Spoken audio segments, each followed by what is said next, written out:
days in the operating room, and I had enough blood and bile splashed on my shoes to last a lifetime. And so then I had a sort of an interim shift. I'd become a field sales trainer at the company I was working for, and was doing a lot of writing. I actually had a column in a magazine called Selling, so I had a column there, and I started to do some training on the side. And ultimately, I found that I was enjoying that, and I built a sales training company. And then after about 2 years, figured I'd done a great job building the wrong business for me, and sold it. So during that time, one of the things that I had really worked very much on is this concept of prospecting. Because ultimately, there's a lot written and talked about in the sales environment about closing, right? And kind of getting people to the close. And most of that ends up being a result of something that happened much earlier and much farther upstream. And that is, if you're trying to close, you need something to close.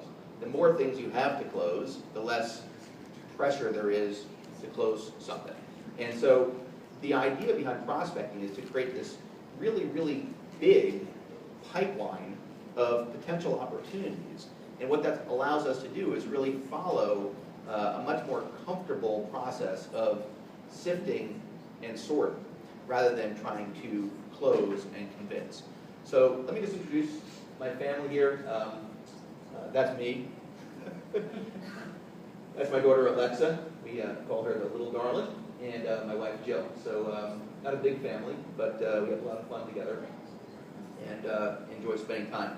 Alexa is a lot like me. She's, I think, very, very much a sales and marketing person. She signed up for karate, and then they suggested that you should invite friends and family to the karate. So she got on the phone and she literally cold called, prospected the entire neighborhood and told them that they should come to the karate dojo. And I had to tell the instructor that because it's pretty cool.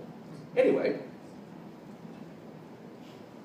when people think about cold calling, or what we're now going to rebrand in-field prospecting, there's usually this, kind of cold call. It just doesn't sound good. It doesn't feel good. It feels like something that's uncomfortable and hard to do.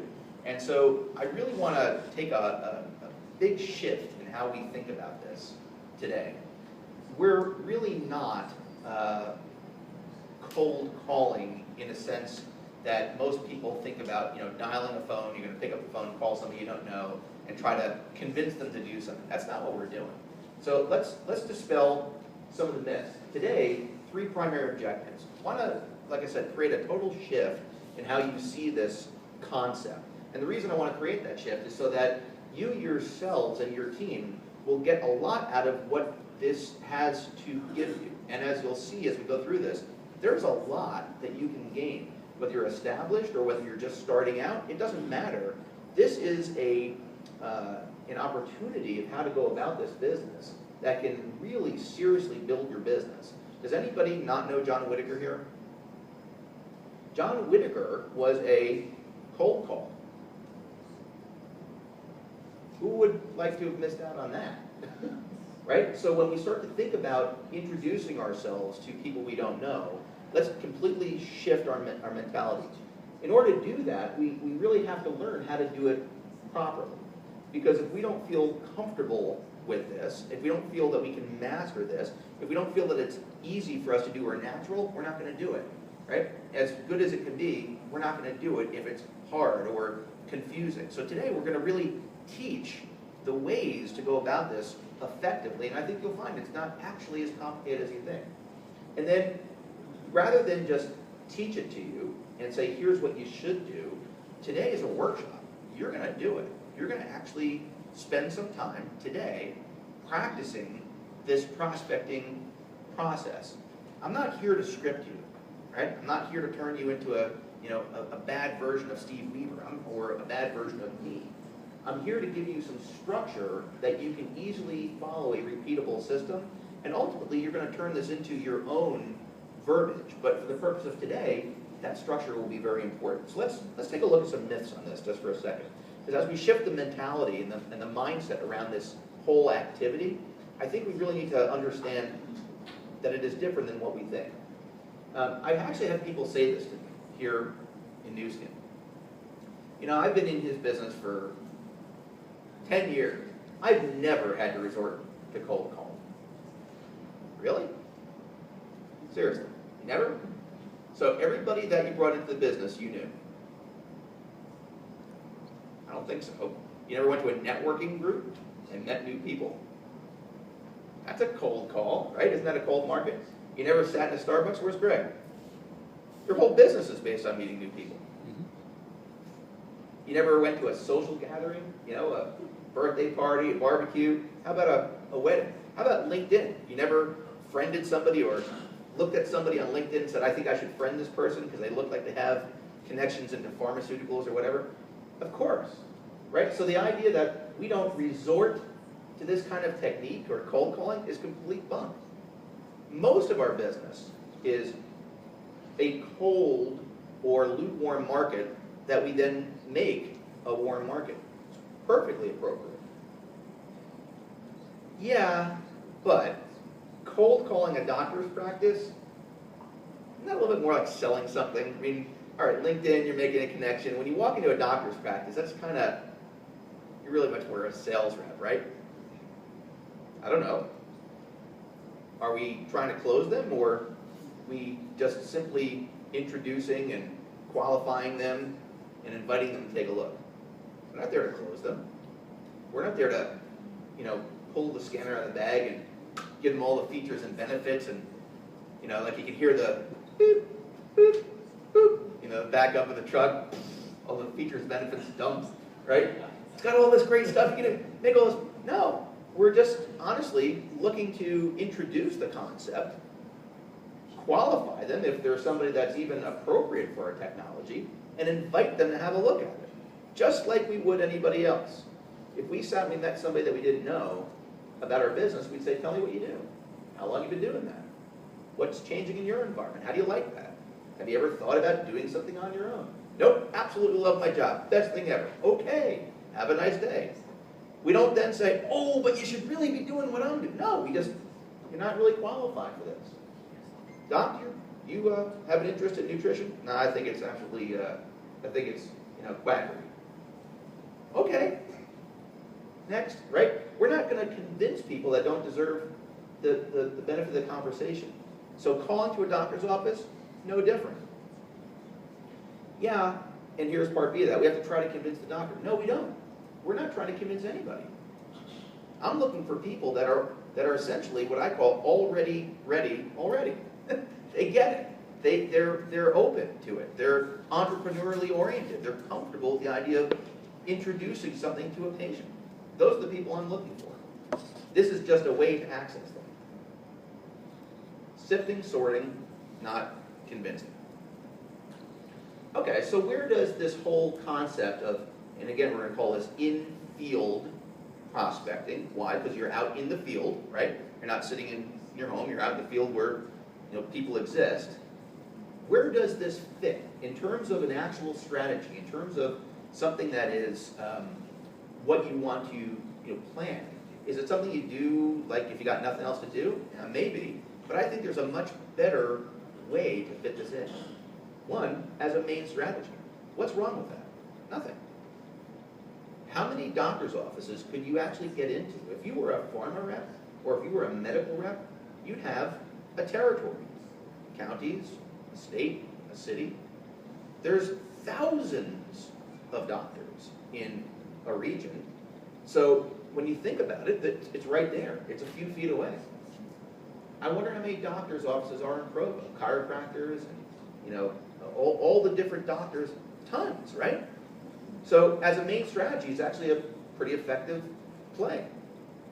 Also, as an adjunct, before and after other appointments. How many people have had a dentist appointment in the last 6 months? Were you in a medical office building?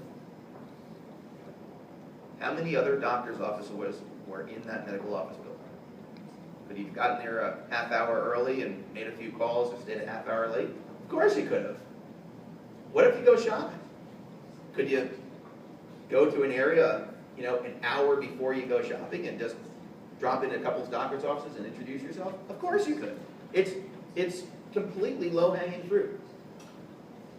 When you have a gap in your pipeline, one of the most important things about this business in terms of being successful is filling your, anybody familiar with the term sales funnel, right? So you fill the funnel with new prospects and a few people kind of come out the bottom, just like a normal funnel. And so you constantly want to be filling that funnel, that pipeline of new opportunity. Well, sometimes your pipeline kind of dries up. All the people you've been talking to sort of went away. The people that were guaranteed just got postponed or bugged out. It just, it dries up. So in-field prospecting is an amazing way to jumpstart that fast. Because in one day you can have 10 conversations, right? What if you took 2 hours and just went into an office building? It's like a beehive. Right? So in a very short period of time, you can up your pipeline, which really energizes you. And also when you need to change things up a bit. It's a great way to change things up. This can get monotonous, this can get boring, this can get lonely as a business. Sometimes you're not seeing a lot of traction. Sometimes it's just not moving. Sometimes you need to change things up a little bit. And just walking in and making a connection with a human being feels good. So why do it? One, it's low-hanging fruit. All the doctors in the world that we want to talk to, right out this window. We don't have to find them, they're right there, right? Oh, and it's convenient. It says doctor's office. You don't actually have to hunt for them. Back when I was in medical sales, we used to refer to the blue hospital sign that you see as the blue dollar sign. It's just, there it is. How easy is that? It's readily available. It can help you maximize your pipeline, but also it's too significant not to do it. You can't afford not to do it. At the end of the day, if you remember nothing else from this, you cannot afford not to do this. Because you're going to find John Whitaker at a certain point, right? That's just the way it is. All right. So who are we targeting? We think about doctors and what doctors should we target? The answer is all of them. But there's probably some that really work a little bit better as targets than others. And there's a reason why.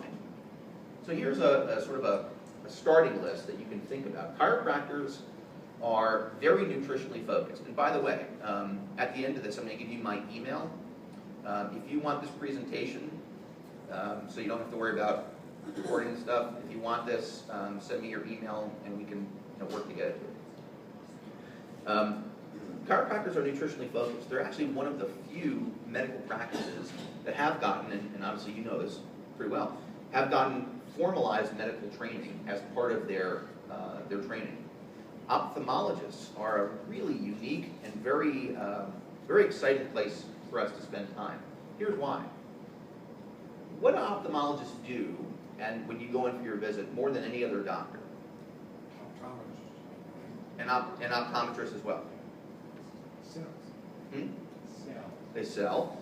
But even, I'm even going to switch that around for a second. They test you for everything, don't they?